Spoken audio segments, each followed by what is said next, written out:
Available in paperback at e-readers, Isis, Dark Incubus. The goddess next door gets enthralled in a romantic entanglement with an evil incubus in this all-new Isis series adventure. Get your copy of Isis, Dark Incubus in paperback and e-readers today. Frank Tyson, a black man, wound up losing his life after being arrested by police and was put in a similar hold to the late George Floyd.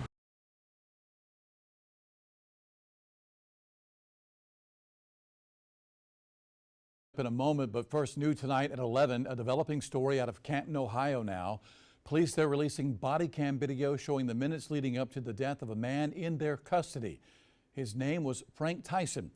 And we need to warn you tonight, the images you're about to see are disturbing. We want to pause here just for a moment to give you time for those who don't want to see it to turn away or leave the room. The guy who did this, he's in the VFW. He ran in there. He ran in where? Right now, yeah, and his car's right there. All right. Yeah, he's in the VFW right now. In the white black in the VFW.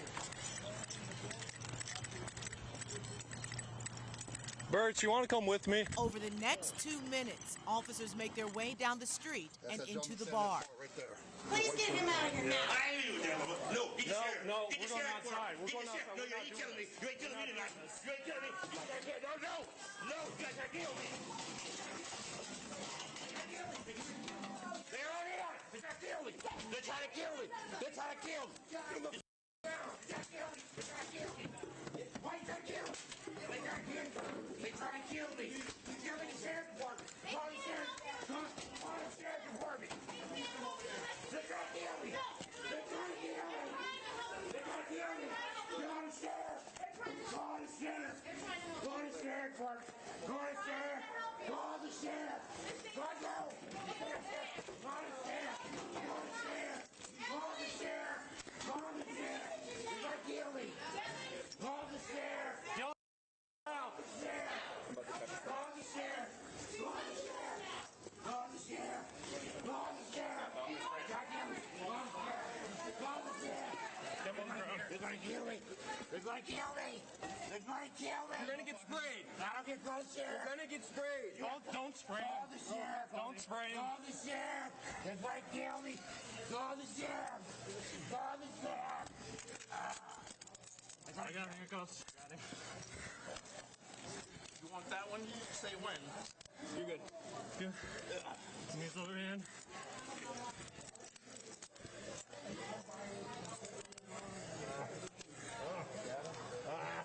Get over me. Okay? Calm down. Calm down. Okay. Morning, custody. Hey, Ray. 2029. Stop fighting. I can't read. I can't read. I can't. Get off my neck. Hey, Bree. Fastest doors right there. I'll be glad to open it for you. Okay. I can't breathe. You're fine. Then, as Frank Tyson laid motionless on the ground, bar patrons can be heard talking to police. So I thought he's here to pick up the to-go order.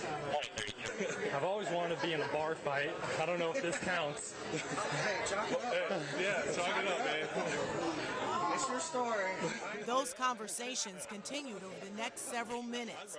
It took officers nearly 5.5 minutes from the point Tyson was motionless for them to check on him. Did he calm down? Yeah, he might be out. Breathing?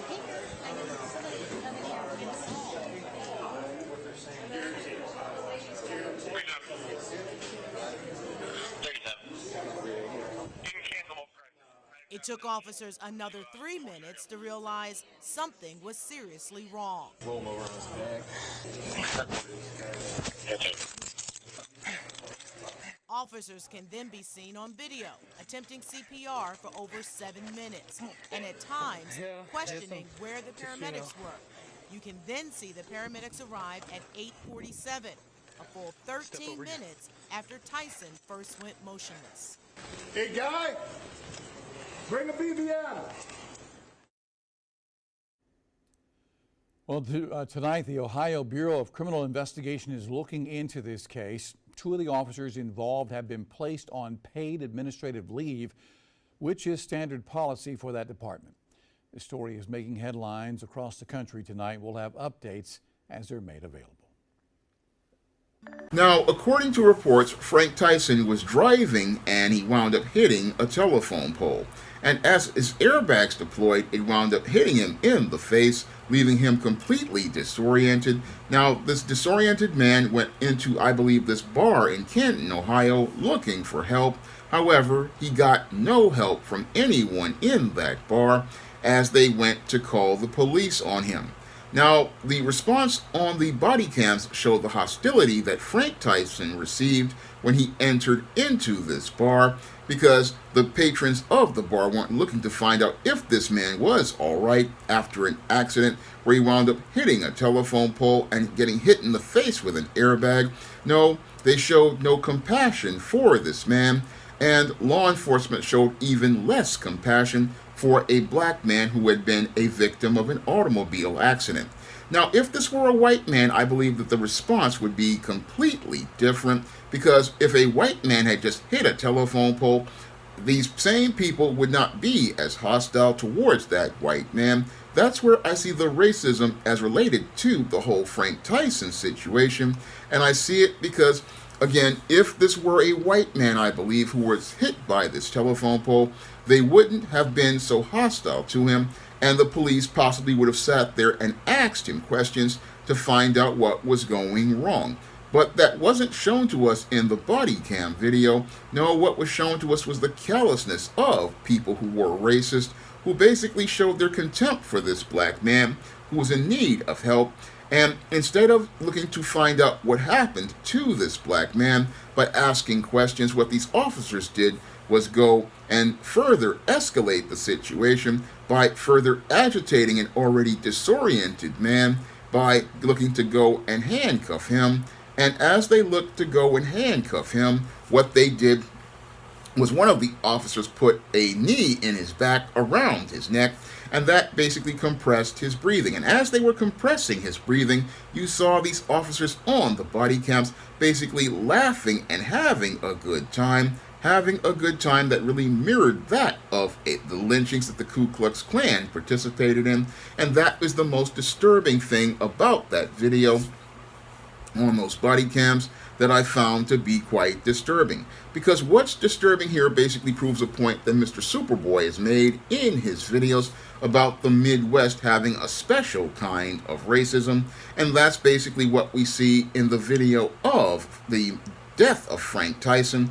We see that special kind of racism from the Midwest in place, and we see it being expressed in the contempt that was shown to a man who was in desperate need of medical attention and medical help, where they basically left this man laying on his stomach with this officer's knee towards his back and his neck, and they're sitting there laughing and having a good time.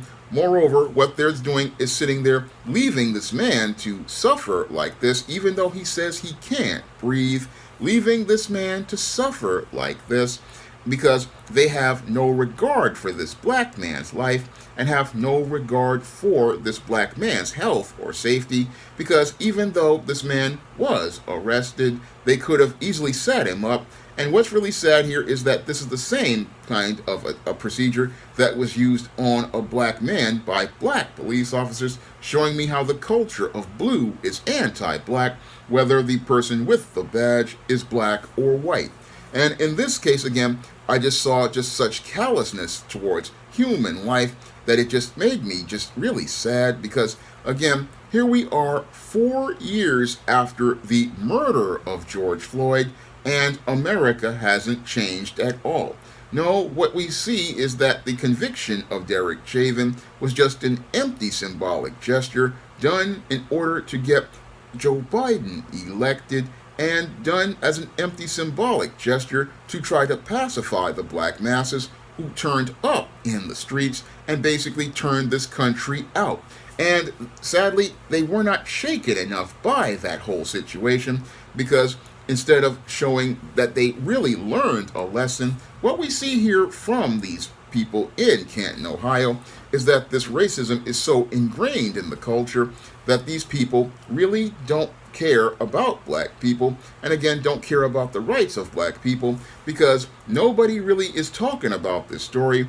I mean, we don't have any of the people out here protesting this the same way we protested the murder of George Floyd. Now, some will say that was because people wanted to get out because of COVID, but what they don't see is that the Frank Tyson, like George Floyd, is a way of people looking to take away your rights. Again, if they'll do this to Frank Tyson, they would do it to another person. But in white supremacist America, what they do is divide people to make them believe that, oh, this black person is less than human, because that's what we see right here, is that they are seeing Frank Tyson as less than human. They don't see him as a human being. They don't see him as a human being they need to regard, because again, when I look at that whole video, it really reminds me a lot of the lynchings that the Ku Klux Klan used to participate in. And you had these officers basically looking to just not even regard this black man's life until he was in a position where he wasn't breathing. I mean, he told them he wasn't breathing, but they had no regard for this black man's safety. They had no regard for him as a human being, because the way you approach a person who is like this is you try to find out what is going on by talking to them. I mean, if this man is disoriented in an accident, you would want to think, hey, let me find out what's going on with this guy, to find out what happened here. I mean, you see a car that's hitting a telephone pole, and it's clear that somebody drove that car. And if that's the case, you want to find out what's going on with that person, because the whole thing is you want to make sure that that person is all right. Because it's clear to me Frank Tyson wasn't all right. If you've been in an accident, you've been disoriented, you're wandering around trying to find some help, but instead of getting help, what this man got was attacked by these police and then wound up losing his life as a result. And people are just sitting there thinking, oh, this is just police procedure. No, this isn't police procedure. No, this was, again, similar to the situation with George Floyd, which I will possibly say that it looks like murder on there, because you've got this man, again, you're supposed to be helping this man out, but instead of helping this man out, you just basically take this man's life as a joke. And again, I have to wonder what happened to Black Lives Matter. Oh yeah, wait, they don't care about black life. They're just a hustle to get money. But we have to care about black life, because this definitely was an attack on a black man's life. And again, an attack on a black man's life where these officers, as I see it, used excessive force, because the first thing you want to do is ask a person a question. Again, asking a question would have basically diffused the situation, but they weren't looking to diffuse the situation with this black man. No, they were just wanting to get this brute out of their bar, because he was messing up their good time, and that shows the callousness and contempt that they had for this black man. Again, nothing but callousness and contempt for a black man who just was looking for help, as I see it from what was presented in that video, but never got that help from people. Again, and that's a shame here in America, that right now, after the whole situation with George Floyd and the riots, nothing has changed. In fact, things are basically regressing, because what they wanted to do is, again, not give black people the tangible of justice. And what I saw in that video really reinforces my point about why we need an anti-black hate crime law, because this basically was, I believe, a hate crime on screen. I believe that this was a hate crime because, again, I doubt a white man who hit a telephone pole would be treated the same way. And again, what's here is just reprehensible for any human being. You didn't give this person any help at all. No, you took this man's life after he had an accident. That's not how people are supposed to treat each other, according to the Bible that many of these Americans say that they read, and the God that they say that they serve. I mean, many of these Americans, we say things as related to our so-called democracy, but when it's in action, we show the hypocrisy that we have. I mean, when I look at this whole situation, again, it shows me how hypocritical Americans are, when it comes to black people, you talk about democracy, but you step on the rights of black people and don't even give them basic human care. And I know that there's some of these guys on this channel who watch and talk about, oh, he should have complied. Well, let you get in an accident with your vehicle and let you get disoriented when you get hit in the face with an airbag, because the airbag is like hitting you with a fist, and let you try to figure out where you're going and where you're at, and you're just looking for help. I mean, it's hard to comply when your mind is in a disoriented state. And this is what people don't understand about this whole situation. Again, they want to think, oh, you can just go ahead and comply. But they weren't looking to go out and, again, help this man get help. No, they were looking to go out here and take this man out, because we all saw what happened to George Floyd. And for an officer to use that exact same procedure that was already outlawed by many police departments, and then be sitting there laughing about it, shows the contempt this man had for this black man. And all those people in that bar showed their contempt for that black man. Again, showing me how deep the racism goes here in America, and how there's sadly no hope of changing America's racism, because it's so ingrained, because many people just basically buy into it like a religion that they believe more than the God that they say that they serve, because we can see by the actions that were presented in this video that sadly many of these people, they don't want to change. And again, the only way to force change is by giving us the tangible of an anti-black hate crime law. Now, this was a video requested by a viewer who didn't want to spend no money on no Cash App or no PayPal, but I made the video just because I wanted to touch on the subject. But if you want to help support this channel, unlike some of these people who go out here asking for stuff and don't want to pay for nothing, you can send a donation to the Cash App of a minimum of $15 to request a video, or a $15 minimum to the PayPal, because my time is money and I work hard on these videos, and I really need that money to be able to pay for things like the internet and other situations. So if you guys could drop a donation to the Cash App, the PayPal, or the Patreon, that would be greatly appreciated.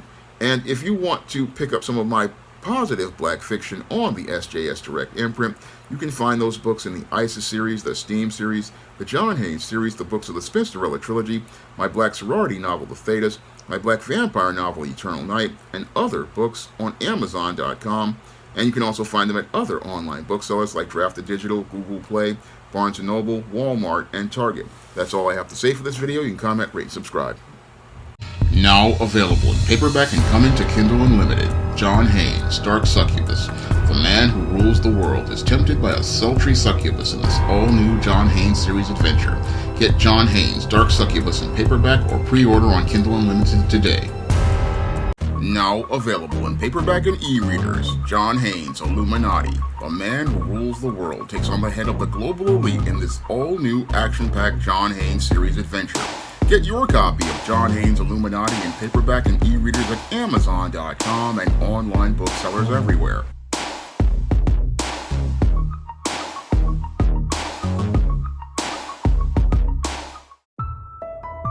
Coming to paperback and e-readers, Esteem Horror in the Hamptons. The aspiring angel tries to escape a house of horrors in this all-new Esteem series adventure. Pre-order your copy of Esteem Horror in the Hamptons in digital format at Amazon.com, Google Play, Drafted Digital, and other digital booksellers, or pick up your paperback copy on May 24th. Support Black-owned and Black-operated digital broadcast media. www.niceradionetwork.com. Nice Radio Network, broadcasting 24 hours a day, 7 days a week.